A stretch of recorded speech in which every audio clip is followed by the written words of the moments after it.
Lord of Chaos here, with another one. All right, guys, Lord of Chaos here. Hope you're enjoying the weekend. We've got a lot of news to talk about today. So tomorrow, April 15th, we're gonna have 3.15.1 dropping, and there is a lot of news dropping. The auto join rally is going to be coming, and that's going to allow you to join rallies a lot faster because you'll be able to toggle a switch that will allow you to jump on any rally that your team creates. So I can see a lot of danger in this for the lower tier players, lining up rallies you probably don't want to be on, like the level 2s, the level 3s, when it comes to Special Kingdom monsters, for example, or particular red camp rallies. But I do see a benefit in this designated formation, because then you could just stick Peggy and Ching on, and then every time someone lines up, say, a horse rally or an Aquanaut rally, which will be arriving tomorrow, you could just have Peggy and Ching all day long, just auto join in Aquanaut rallies. That is, of course, if you let the team know, only Aquanauts level 5 and above. And yeah, that'll be a nice way to just farm chests in the background. That's what I can see most players using this new feature for. I'm not too sure what this daily limit's about. I don't know why they've stuck that in. But yeah, that's a little annoying. It depends on what the daily limit's going to be. Hopefully it's like something ridiculous like 200 or 300. That way it's never a concern for you. However, if it's something like 10 or 30, then this feature is going to be more hassle than it's worth, to be honest. Next, there's going to be a skin update, and depending on how many of a particular skin you have, you'll be able to convert them into a higher tier skin. So as it says here, skin development, certain skins will be available for upgrade by consuming the same skin item to gain higher scores and stronger benefits. So I'm guessing from the, when we do KVK and we get the packs and you get the particular distance skin, hopefully if you consume enough of that skin, you'll get a much larger skin. I doubt it's going to allow you to get to the level of, say, a Lord of Tide skin, but it'd be interesting to see what benefits will be on offer. The next piece of news is absolutely huge. I mean, it's absolutely huge. They have essentially created a mechanism that will allow pay-to-play players jump in WoW above all free-to-play players and possibly some whales as well. Like, they've created a pack now that will essentially make you so much better than all the other players that don't buy this pack. It's like a tasteless cash grab, to be honest.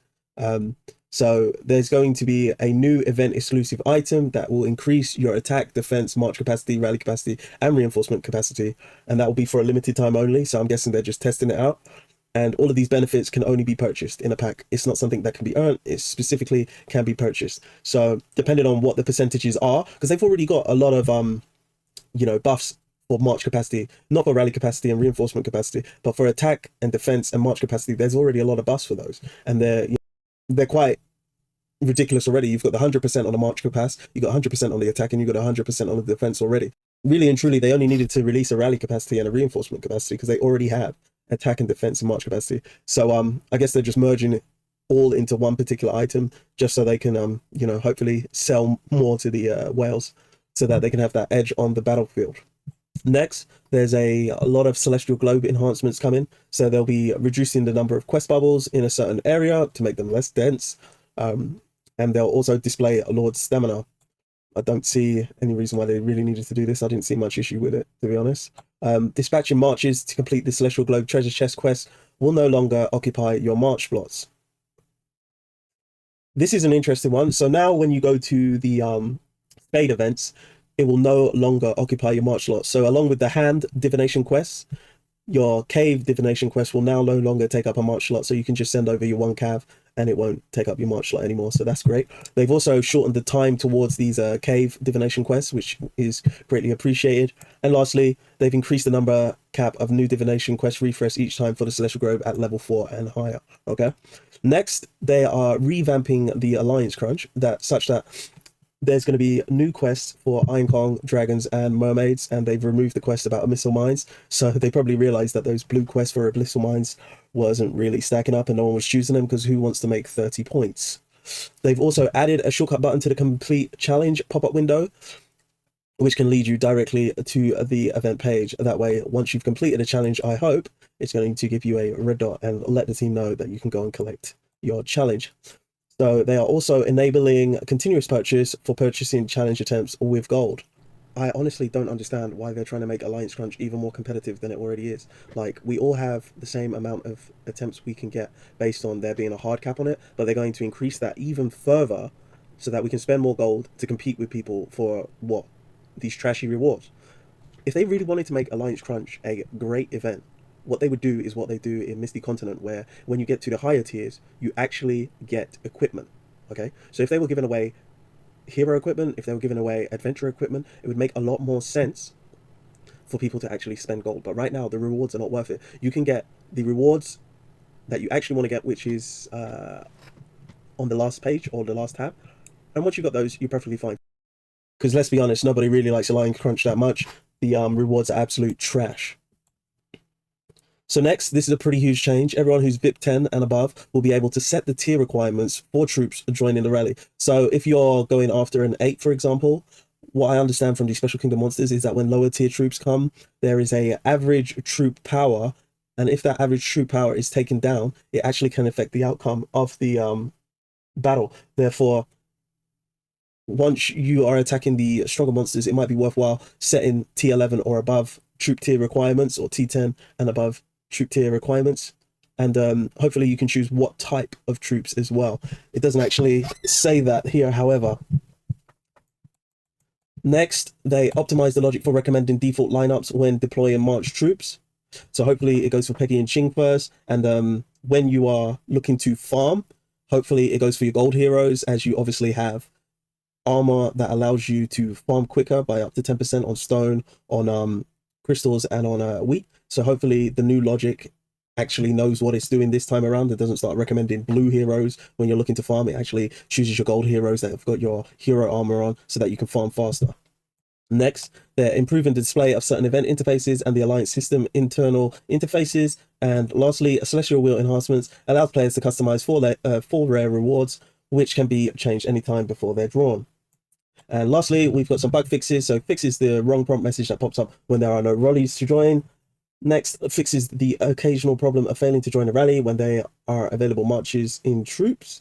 I got that so many times. I'm glad they're fixing that. Fixes the mix match problems between the formation power on the drill grounds and its real power. Fixes the marching time error occurred when going to and coming back from the Wolf Winehouse on the marching page. Huh?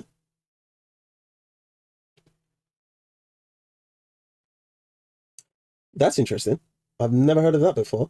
Fixes the marching time error occurred when going to and coming back from the Wolf Winehouse on the marching page. Somebody drop down in the comment section what that one's about. I really don't know what that's about, to be honest. And lastly, it fixes the occasional error that occurred when rolling the dice in Rich's Ahoy event. All right, so that is everything that's coming in the update tomorrow. And next, we also have the migration event. And the migration event is absolutely huge. This is something players have been wanting for a very long time now. And it's basically going to be available as of the 15th, which is tomorrow, till the 18th. So there's literally only a 3-day window for you to make it happen. And there's particular kingdoms that you can go to depending on what is the kingdom you currently are in. So let's say you wanted to get to Kingdom 51, you would have to be in the kingdom regions from 51 to 100. If you're not in those regions, then you can't actually get into that particular kingdom. So for myself, I am in Kingdom K21, so I can only move between the first kingdom and Kingdom 50. And what will be the requirement for me to be able to leave my kingdom, should I so feel to do so? I would have to leave my alliance first. I would not have to take the crown. And I would also not be registered to any event. But if you leave the alliance and you are just literally untagged, none of this will matter. In terms of what it will cost, there is a migration token which is in the VIP store, which I will show you in a bit. Well, it's not the VIP store, it's the gold store. And you will need a certain amount of migration tokens depending on how much your power is. So in order to be able to move to a new kingdom, you will need to purchase these migration tokens from the gold store. And depending what your record high power is, the greater the cost will be, okay? So you can only buy one of these migration tokens from the gold store, and you can only buy one a month. And then next, in order to get to a kingdom, depending on how strong you are, you'll have to purchase specific packs in order to make up the rest of the requirement of the migration tokens you need to go to a particular kingdom based on your record high power. So a kingdom will only be migratable if it is not migration banned. So if a kingdom's power is too high, migration will be banned to that kingdom, and even if a lot of players migrate out of that kingdom, it will not be unbanned. That is pretty much all that the text right here is explaining to you. There are more details expected to come out around kingdom migration, so I'm going to pretty much leave the topic here and leave it to the video that will be coming out tomorrow to really delve in deeper. But lastly, what it's saying here is that there is a set capacity on how many players can actually enter a particular kingdom. So for the kingdoms that are pretty hot for people to want to migrate towards, once that cap is reached, no one else will be able to migrate towards it, because obviously that will create a kingdom that is too strong. So at that point, that kingdom which wasn't migration banned will become migration banned, okay? So if you want to find the migration token, it's over here in the gold store. And that's pretty much been the Stormshot news. So if you have any questions, feel free to drop them down in the comment section. Thanks once again for tuning in. Remember to like, comment, and subscribe, and I'll catch you on the next one. Have a great weekend. Lord of Chaos out. Bye.